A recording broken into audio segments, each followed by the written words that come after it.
Assalamualaikum warahmatullahi wabarakatuh. Nah, Bang Kakak kembali lagi belajar bersama Miss Karmila di pembelajaran tematik hari ini. Apa kabarnya Abang Kakak semuanya? Semoga Abang Kakak semuanya sehat dan kita semua tetap dalam lindungan Allah Subhanahu wa taala. Nah, Abang Kakak untuk hari ini kita masuk ke tema yang baru yaitu tema 3, tokoh dan penemuan.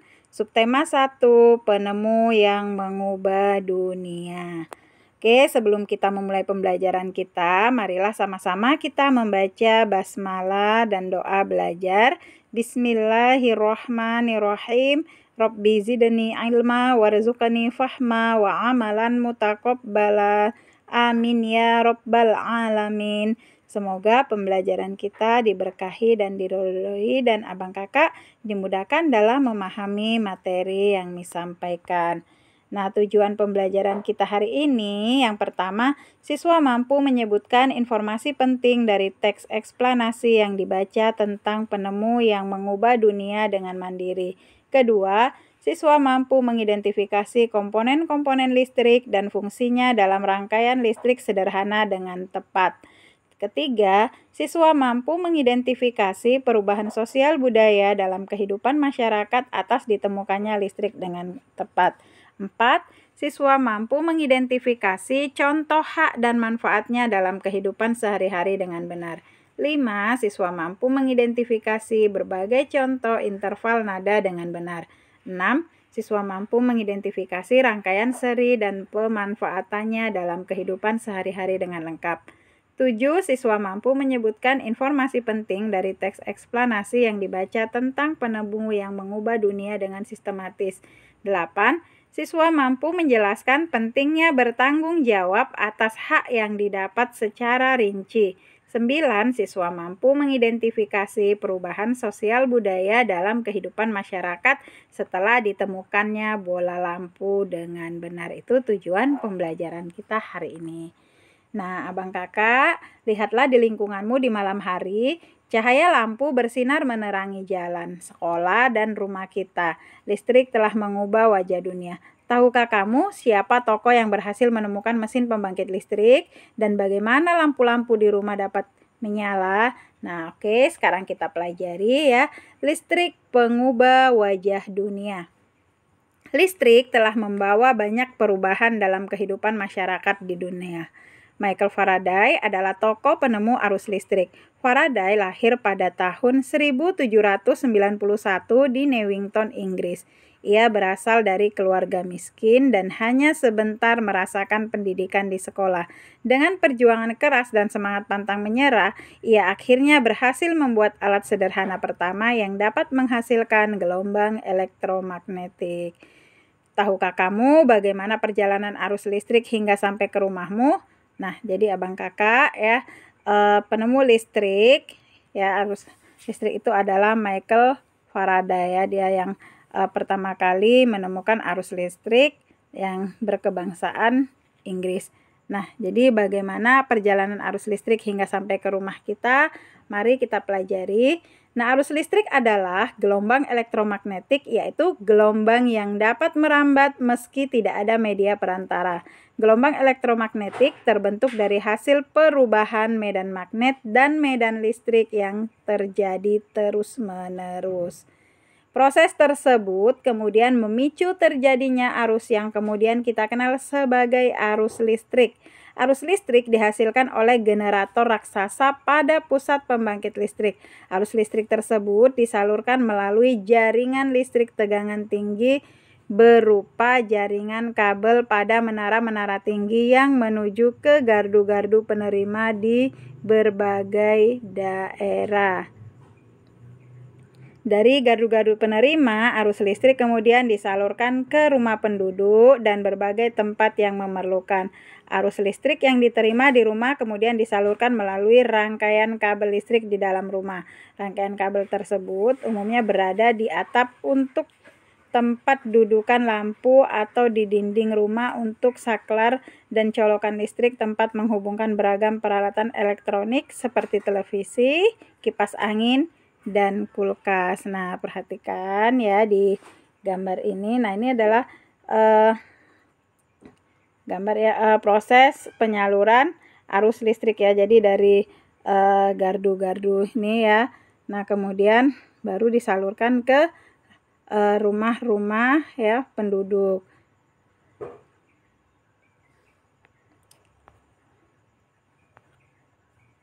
Nah, rangkaian listrik di dalam rumah dapat berupa rangkaian seri atau rangkaian paralel.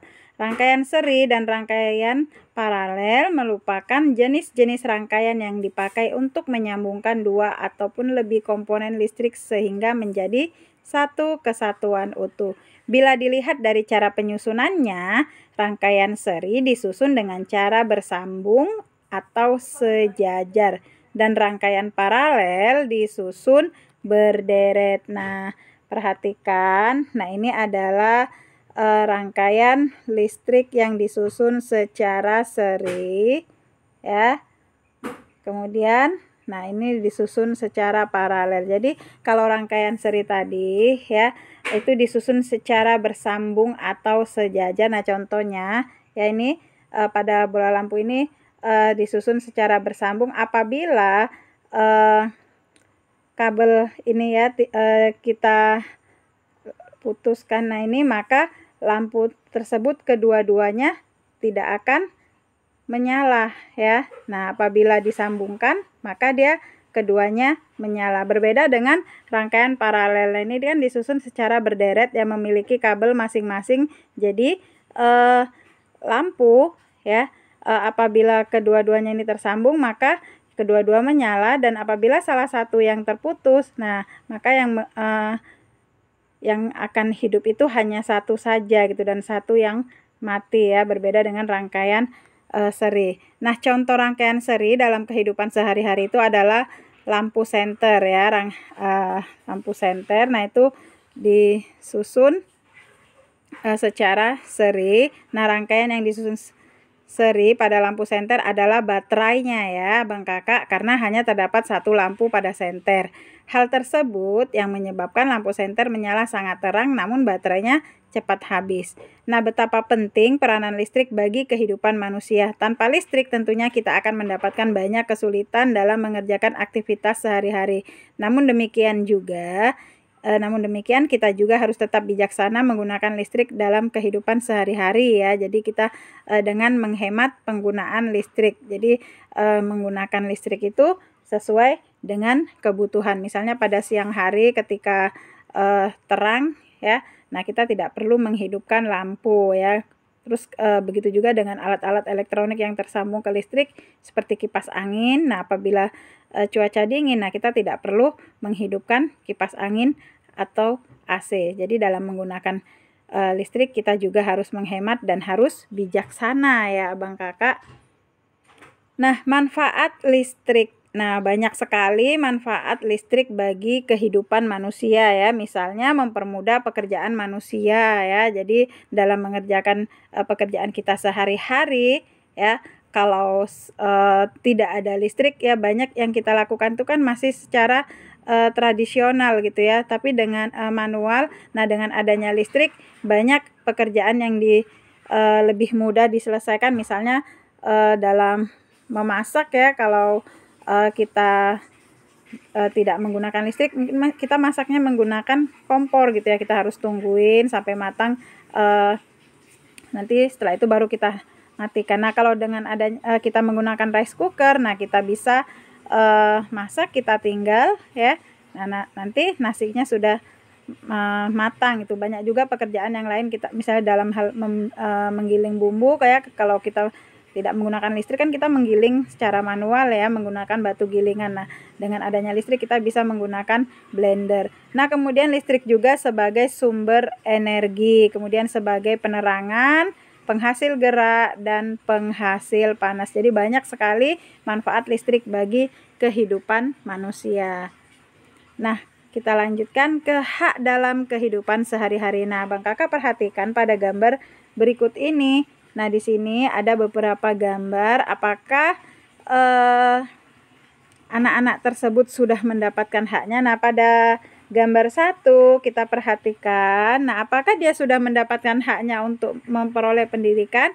Nah, dari ekspresi wajah anak tersebut kita bisa melihat bahwa anak tersebut sudah mendapatkan haknya ya. Di situ dia nampak wajahnya berseri ya, tersenyum, dia siap untuk mengikuti pembelajaran. Jadi anak tersebut sudah mendapatkan haknya. Nah, kemudian pada gambar 2 kita perhatikan, nah di sini apakah anak tersebut sudah mendapatkan haknya untuk menyampaikan pendapat? Nah, kalau kita perhatikan pada gambarnya ya, nah di situ anak tersebut berusaha memberikan penjelasan gitu ya, memberikan pendapatnya kepada orang tuanya gitu ya. Jadi dan orang tuanya di situ lihat ekspresinya itu belum bisa menerima gitu ya, seperti belum menerima pendapat anak tersebut. Jadi berdasarkan gambar tersebut ya, kita simpulkan bahwasanya anak tersebut belum mendapatkan haknya. Kemudian untuk gambar 3, nah perhatikan. Nah, di sini ada 3 orang anak, di mana satu orang anak kita lihat, nah yang ini ya wajahnya nampak murung. Nah, sementara yang kedua temannya ini nampak mentertawakannya ya. Nah, apakah dia sudah mendapatkan haknya? Ini anak yang pertama nih ya. Nah, iya, dia belum mendapatkan haknya, belum memperoleh hidup yang aman karena lihat dia di situ seperti diejek ya oleh teman-temannya, dia ditertawakan. Nah, kemudian pada gambar yang keempat ya.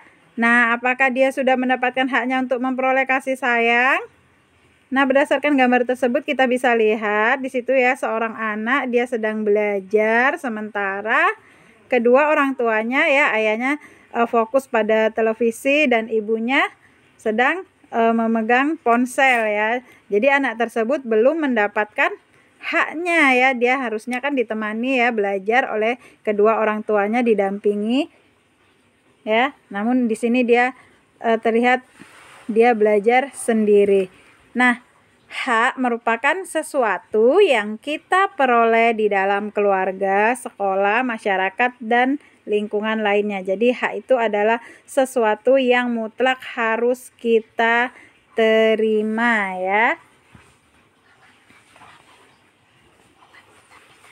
Nah, hak dalam kehidupan sehari-hari. Nah, berikut ini ada teks bacaan lampu belajar hadiah dari ayah.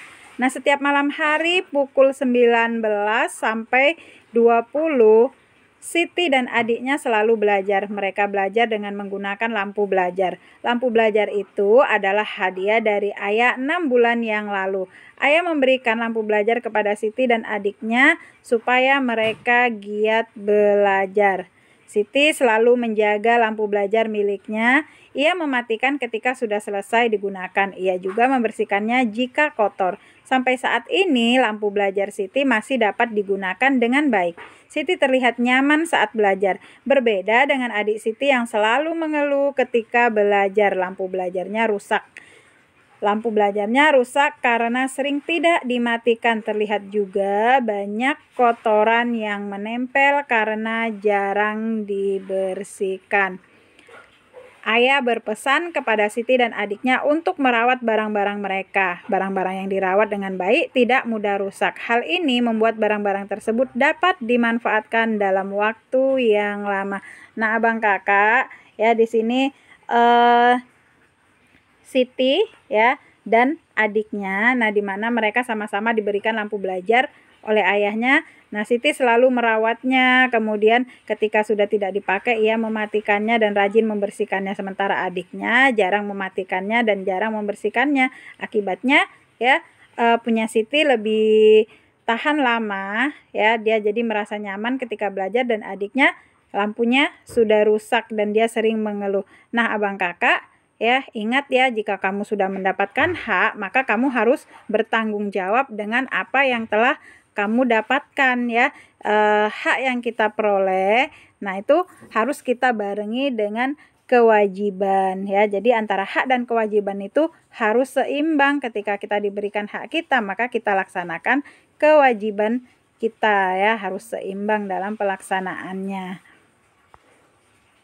Oke, nah sekarang kita dengarkan lagu Mariam Tomong dari daerah Tapanuli, ciptaan Guru Nahum Situmorang.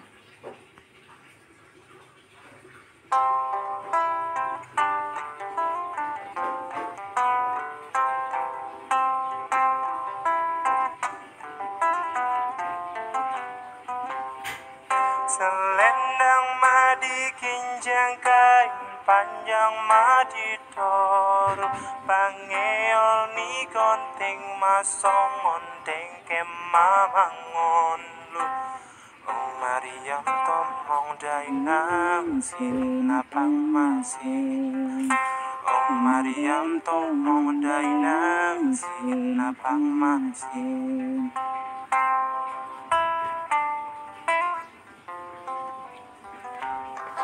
Selendang madi ginjang kain panjang maditor pangeol ni konting masong ondeng kemamangon Mariam tomong dainang sinapang masin Mariam tomong dainang sinapang masin.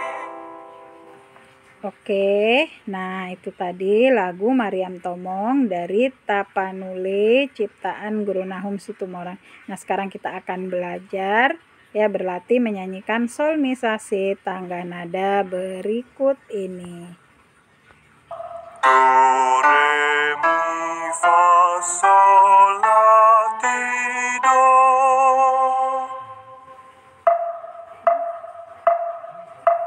Do, si, la, sol, fa, mi, re, do. Oke, nah lagu Mariam Tomong ini abang kakak nanti dihafalkan ya. Nah untuk pertemuan selanjutnya nanti kita akan menyanyikannya sama-sama. Nah kita lanjut dengan teks eksplanasi ilmiah.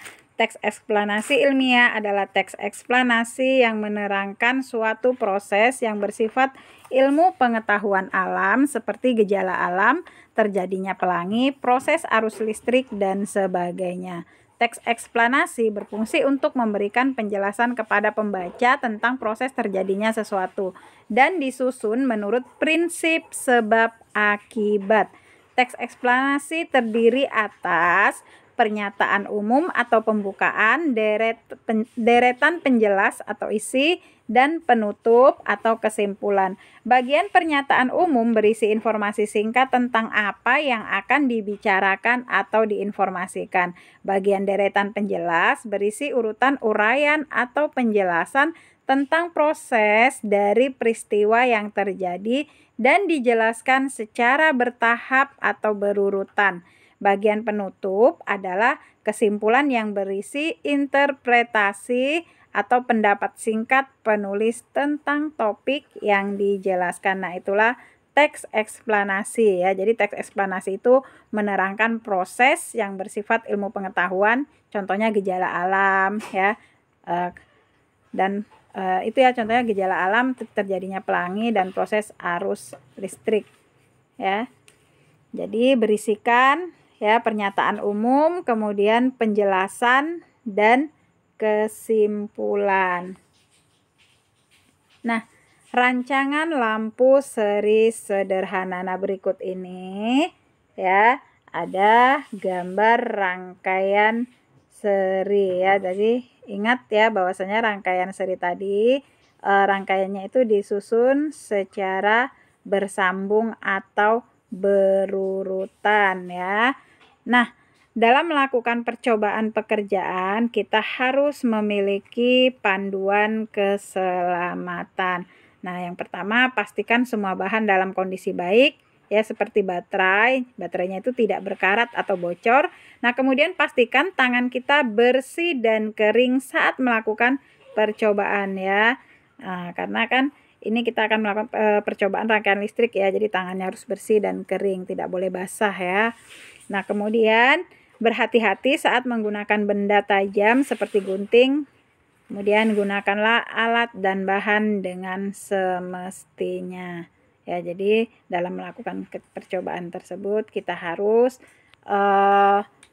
mementingkan ya panduan keselamatan kita. Oke. Nah, pernahkah terbayang olehmu hidup tanpa penerangan? Setelah matahari terbenam, tentu akan sulit melakukan kegiatan di luar rumah karena lingkungan yang gelap gulita. Kegiatan di dalam rumah mungkin juga terbatas.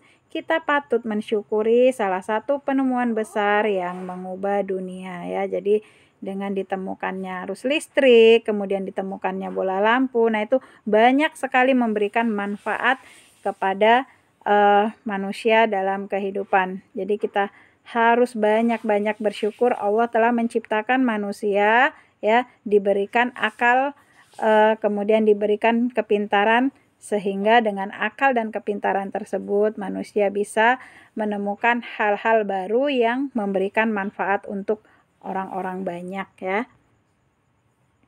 Nah, berikut ini adalah Thomas Alva Edison, sang penemu lampu pijar. Thomas Alva Edison lahir di Milan, Ohio pada tanggal 11 Februari 1847. Ia tidak pernah menyelesaikan pendidikan resmi di sekolah. Ia hanya sempat bersekolah selama 3 bulan. Edison diajar oleh ibunya di rumah. Walaupun tidak mengikuti pendidikan formal, terlihat bahwa Edison memiliki rasa ingin tahu yang sangat tinggi. Di usia 11 tahun, Edison sudah dapat membuat telegraf sederhana. Di usia 12 tahun, ia memanfaatkan waktu luangnya untuk membaca literatur dan melakukan berbagai percobaan. Pada tahun 1861, ia dapat mencetak koran terbitannya yaitu Weekly Herald, yaitu yang laris terjual. Ia melihat dunia butuh penerangan. Ia menghabiskan waktu selama 2 tahun serta dana yang cukup besar untuk mengembangkan penemuan.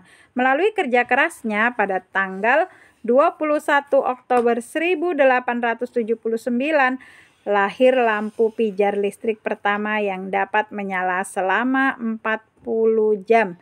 Kegigihan Thomas Alva Edison memberikan hal baru bagi dunia. Rasa ingin tahunya yang tinggi dan sikap pantang menyerahnya mampu mengubah dunia menjadi lebih baik. Nah, jadi tokoh penemu ya lampu pijar yaitu Thomas Alva Edison. Jadi kalau tadi ya tokoh yang menemukan arus listrik ada Michael Faraday, dan tokoh yang menemukan lampu pijar yaitu Thomas Alva Edison. Diingat ya abang kakak, jadi dengan penemuan mereka banyak sekali manfaat yang bisa kita rasakan.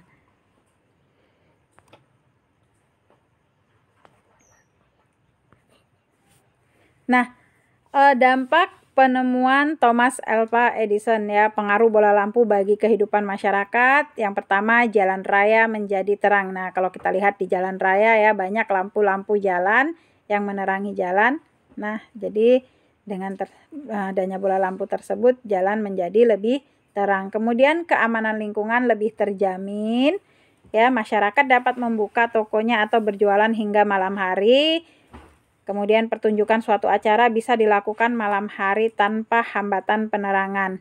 Ya, jadi kalau kita bayangkan ya, kalau tidak ada lampu ya, nah pertunjukan ya itu dilakukan hanya pada siang hari gitu. Namun dengan adanya lampu kita bisa melakukan pertunjukan pada malam hari dan tidak harus di ruang terbuka, di ruang tertutup juga bisa melakukan pertunjukan ya. Nah, kemudian aktivitas warga dapat berjalan hingga malam hari, misalnya pertemuan warga ya. Kita bisa lakukan kegiatan di malam hari. Nah, selain bola lampu, banyak sekali penemuan yang membawa perubahan bagi kehidupan masyarakat. Contohnya ada setrika listrik, kompor gas, dan komputer. Nah, abang kakak, untuk latihan abang kakak hari ini ya tugasnya, nah ini bisa dikerjakan di Google Classroom, boleh juga nanti dikirimkan melalui WA. Nah, dengan adanya ya penemuan-penemuan benda-benda tersebut, nah di sini kan ada setrika ya. Jadi dengan adanya setrika, nah itu bisa menghaluskan pakaian, tidak perlu menyiapkan arang ya dengan adanya setrika listrik. Kalau dulu kan masih pakai setrika arang, nah sekarang dengan adanya setrika listrik tidak perlu menyiapkan arang lagi dan panasnya bisa diatur gitu ya. Kita bisa kalau kepanasan, nah kita bisa turunkan ya. Kalau misalnya kurang panas, nah kita bisa naikkan panasnya dengan adanya setrika listrik. Nah, kemudian yang kedua di sini kompor ya. Ada kompor minyak dan kompor gas. Nah, dengan ditemukan kompor gas, nah bagaimana dampaknya gitu ya bagi perubahan kehidupan masyarakat. Kemudian yang ketiga, nah di sini ada gambar mesin ketik ya, mesin ketik manual dan komputer. Nah, jadi dengan adanya komputer, nah apa perubahan yang bisa dirasakan bagi kehidupan masyarakat. Nah, inilah tugas ya atau latihan Abang Kakak untuk hari ini ya. Nah, perhatikan semua benda di sekeliling kita. Adakah yang memiliki roda? Banyak sekali ya mesin, peralatan, alat transportasi, dan benda buatan manusia yang menggunakan roda. Roda merupakan salah satu penemuan terbesar manusia yang membuat semua pekerjaan menjadi lebih mudah. Nah, kita perhatikan ya, ingat-ingat di rumahnya benda-benda apa saja yang menggunakan roda. Misalnya kulkas ya, kipas angin, kemudian ada mobil, ada sepeda motor, ada sepeda. Nah, dengan adanya roda ya, dengan ditemukannya roda, nah ini memberikan perubahan ya bagi kehidupan manusia, pekerjaan manusia menjadi lebih mudah ya, kita mudah memindahkan barang, kemudian mudah untuk ini ya bergerak untuk mengangkat beban. Nah, contohnya gerobak apa ya, dorong ya. Nah, itu dengan adanya roda, nah untuk mengangkat benda kita lebih terbantu ya, tidak harus mengangkatnya, kita tinggal mendorong saja. Dengan bantuan roda tersebut, benda tersebut akan mudah berpindah tempat. Jadi banyak sekali ya manfaat ditemukannya roda. Nah, roda pengubah wajah dunia. Nah, awalnya roda dibuat oleh ahli menggunakan mesin pemintal. Peninggalan roda paling tua berasal dari Mesopotamia yang digunakan untuk kendaraan di sekitar tahun 3000 sebelum Masehi. Kemudian muncul juga di Tiongkok, Arab, Eropa, dan belahan dunia lainnya. Perkembangan roda dimulai dari bentuk sederhana berupa balok kayu yang digulingkan, kemudian diubah menjadi potongan melintang balok kayu, roda bundar utuh dengan pasak di tengahnya, hingga roda berjari-jari. Bagian tengah roda kemudian juga diganti besi sehingga roda menjadi semakin kuat. Seiring dengan perkembangan zaman, roda terus mengalami perbaikan. Charles Goodyear pada tahun 1839 berhasil menciptakan ban terbuat dari karet yang lebih tahan goncangan dan lebih kuat terhadap gesekan permukaan jalan. Nah, ini ya adalah Charles Goodyear ya. Nah, dia yang menciptakan ban yang terbuat dari karet ya. Nah, pada tahun 1845, Thomson dan Dunlop kemudian menciptakan ban yang berisi udara. Pada perkembangannya, saat ini roda mempunyai banyak ukuran dan jenis. Ada yang terbuat dari besi, kayu, karet, atau gabungan dari beberapa jenis bahan yang disesuaikan dengan fungsinya. Berkat penemuan roda, menempuh jarak antar tempat di berbagai belahan dunia menjadi lebih mudah dan lebih cepat. Pengaruh roda sangat terasa terhadap perkembangan ekonomi masyarakat dunia karena pendistribusian barang-barang dagangan menjadi lebih cepat dan mudah. Tanpa roda, tentunya kehidupan manusia akan menjadi sangat sulit. Ya, jadi banyak sekali ya Bang Kakak ya manfaat ditemukannya roda ya, bisa membantu pekerjaan manusia menjadi lebih cepat selesai, kemudian meringankan beban yang akan kita angkat, kemudian memudahkan benda untuk berpindah tempat, masih banyak lagi. Nah, berikut ini adalah lini masa penemuan roda ya. Jadi sebelum tahun 3000 sebelum Masehi. Nah, ini masih berupa gelondongan kayu ya yang digunakan untuk memindahkan barang ya. Kemudian nah ini ada pemintal ya. Kemudian tahun 1500 sebelum Masehi. Nah, ini sudah kayu yang diberikan pasak di tengahnya ya. Nah, kemudian setelah Masehi ya, sesudah Masehi, nah ini roda yang sudah ada jari-jarinya ya. Nah, kemudian mulai tahun 1839 sampai sekarang, nah ini roda ya yang terbuat dari karet ya, ada yang terbuat dari besi ya. Jadi itulah lini masa penemuan roda ya yang banyak sekali manfaatnya bagi kehidupan manusia. Oke, nah Abang Kakak ya. Jadi kita bersyukur ya banyak penemuan-penemuan baru ya yang ditemukan oleh manusia. Nah, jadi Allah menciptakan manusia dilengkapi dengan akal pikiran ya, kepintaran. Jadi dengan akal pikiran dan kepintaran tersebut ya, manusia bisa menemukan hal-hal baru yang memberikan manfaat bagi kehidupan manusia yang lainnya. Nah, Bang Kakak, itulah materi kita hari ini ya. Untuk latihannya dikerjakan nanti ya, jadi ditonton videonya dari awal hingga akhir. Untuk penemuan kita hari ini kita akhiri dengan lafaz hamdalah, alhamdulillahirabbil alamin. Tetap semangat, kita ketemu lagi di materi berikutnya. Assalamualaikum warahmatullahi wabarakatuh.